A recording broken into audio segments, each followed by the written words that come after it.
didn't say a word for 2 years.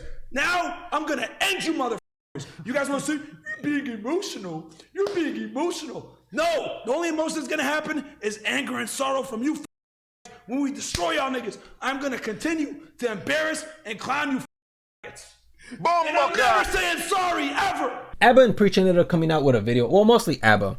He ended up coming out with a video where he's talking about Myron and his very, very unusual activities. And I thought it was quite interesting. I didn't realize that when Fresh and Fit put out that live stream and said they were going to nuke our channel, they just ended up nuking their own.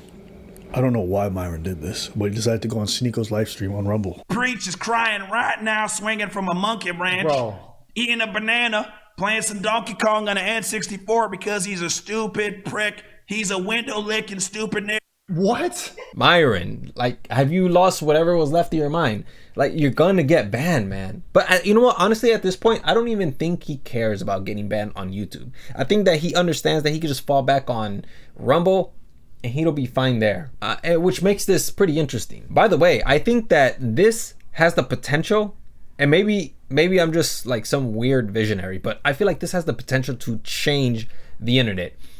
The reason why I say that is because like all of these guys are just using the slurs freely. They don't even care anymore. They're just like, oh, you know, who cares if we get canceled? Just say the terms, who cares? And the reason why I suggest that could be a possibility is because we're seeing more and more content creators start to use slurs like Leafy, Sneako, Fresh and Fit, John Zerka. Like so many more people are using slurs, and I'm sure that many more are gonna follow suit.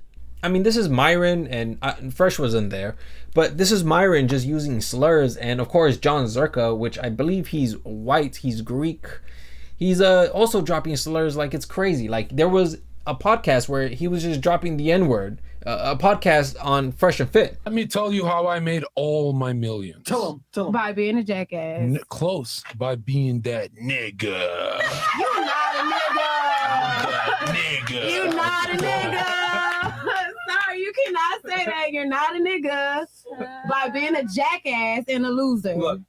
And it seems to me like his chat is also enjoying it. There's probably more people that disagree with Myron using these slurs, but there's only one way to find out. And I had to go and check to see the comment section over on Rumble because this is where the video took place. So as you guys can see, there's a couple of comments here, and the majority of them are just, you know, people saying that Myron's a GOAT, he's a genius, last night was a W, Sneako looks so uncomfortable. I thought this one was pretty interesting. Yeah, the red pill's done, bro. And I thought this was a pretty interesting comment here where it said, Myron is a cornball. How the heck do y'all think this is alpha? He is highly emotional and worse than a female.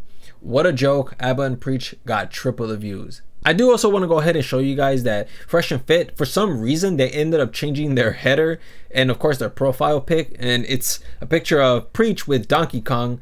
And of course, like if you take a look at the header, then I mean, I don't have to say anything else other than, you know, DK and Diddy Kong. So yeah, you can see that they're just like letting loose. They're articulating every avenue, and they're expressing themselves very freely. And I wouldn't be surprised if Myron ends up pulling out a poem and he reads it, dedicating it to Preach. That's pretty interesting. But nonetheless, they're also going a Rumble stream with Nick Fuentes, of all people. And Nick Fuentes had a couple of things to say about their behavior. Yeah, I think I caught a little. That was a little hardcore. This is a little hardcore even for me. I'm glad you didn't show up in a white hood, Nick. That would have optics, you know?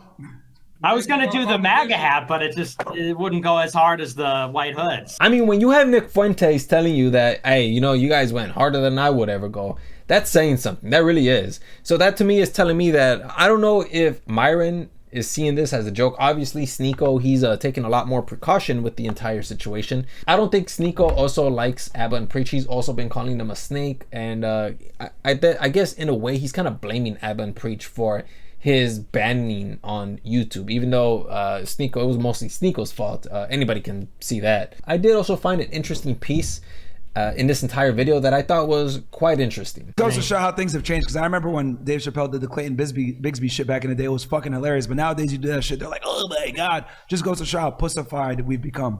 Wait a minute. You're trying to compare yourself to Dave Chappelle? Listen, man, I get it, okay? You're trying to champion freedom of speech, and that's good. I'm glad that you're for that, and go ahead. But the problem with that is, well, at least with that example, with the Dave Chappelle example is that Dave Chappelle, when he made that satirical piece, that masterpiece, there was a lot of moving parts to it.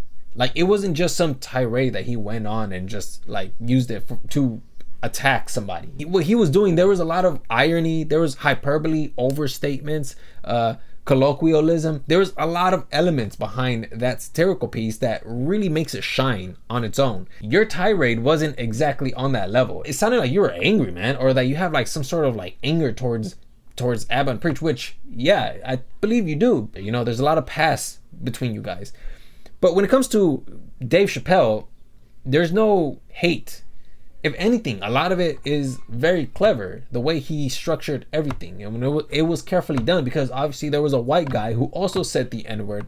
And if you take a look at some of the books that, I believe his name is Bigsby, if you take a look at some of the books that he wrote, I mean, it's supposed to be a joke. It's all supposed to be a joke.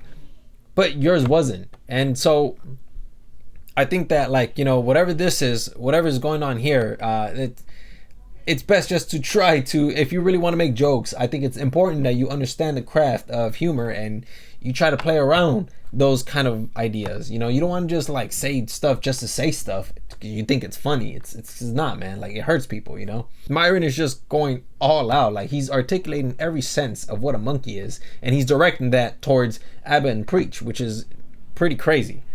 I mean, I didn't even know like half the things that he did monkeys do. But anyways, yeah, no, I thought that was pretty interesting. Either way, everything unfolding is going to be quite interesting. I look forward to what else is going to happen and to see whether Myron and Fresh are going to be able to keep their channel here on YouTube.